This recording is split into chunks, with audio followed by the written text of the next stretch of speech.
Thanks for joining us. I want to wish you a Merry Christmas as we're going into the Christmas season. And I want us to look at Hebrews chapter 1, verses 1 through 4. Hebrews is not usually a book we look at when we want to talk about Christmas, but I think we can learn a bit about the Christmas story or the advent of Christ as we look at these verses here in the book of Hebrews. Starting in verse 1 of chapter 1, it says, "In the past, God spoke to our forefathers through the prophets at many times and in various ways. But in these last days, he has spoken to us by his Son, whom he has appointed heir of all things. And through him, he made the universe. The Son is the radiance of God's glory and the exact representation of his being, sustaining all things by his powerful word. And after he had provided purification of sins, he sat down at the right hand of the majesty of heaven. So he became as much superior to the angels as the name he has inherited is superior to theirs."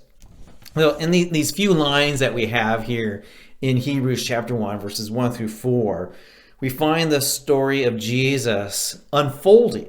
God has now spoken through his Son. And so all the previous revelation through the prophets in the history of Israel has foreshadowed the coming of God's Son. And so in terms of identity, of who Jesus is, of this Christology language that we find in all these things that are extraordinary, what Christ does, we find these key moments in the life of the Son, not in a neat chronological progression, but moving back and forward between this past and present. So there are 7 things that the writer of Hebrews said of the Son in just these few lines.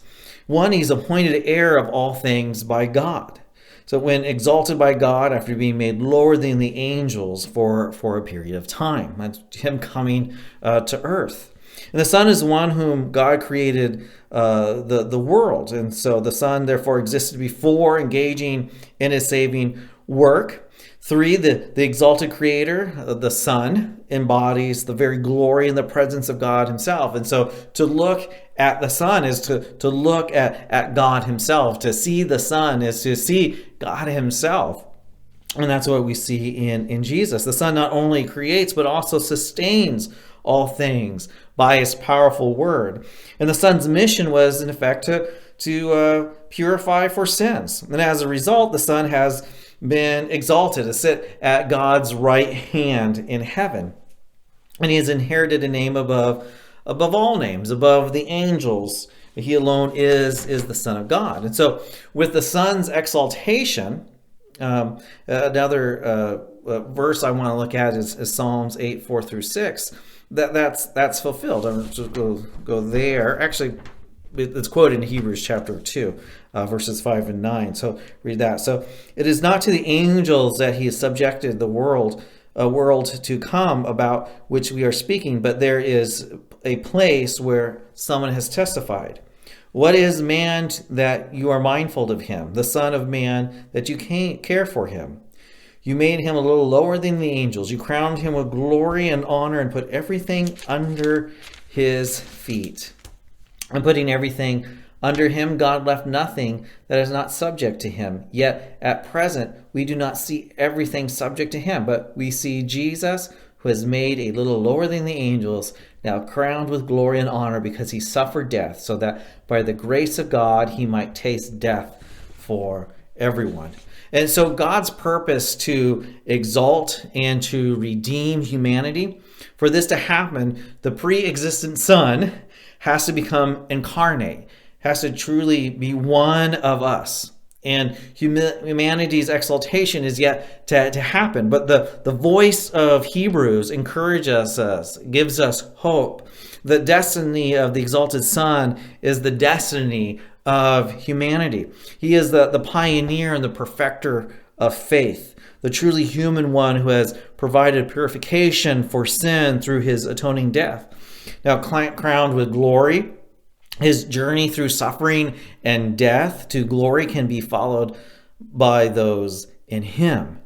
And so the author of Hebrews spells out a significance of the incarnation from chapter 2, verse 14 and following. It says, since the children have flesh and blood to be shared in their humanity, so that his death might also destroy him. And it goes on in that. Jesus shares in our flesh and blood to break the power of the devil and to free those who all their lives were held in slavery by the fear of death. And so the Son is fully human in every way.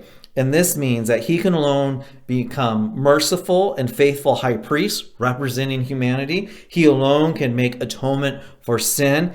As risen and exalted one, he is able to help those who are being tempted, because he himself suffered when he was tempted. And so this is an astonishing good news. This is great news that the incarnation, according to Hebrews, this Christmas and every Christmas, why Jesus came, answered here in the book of Hebrews.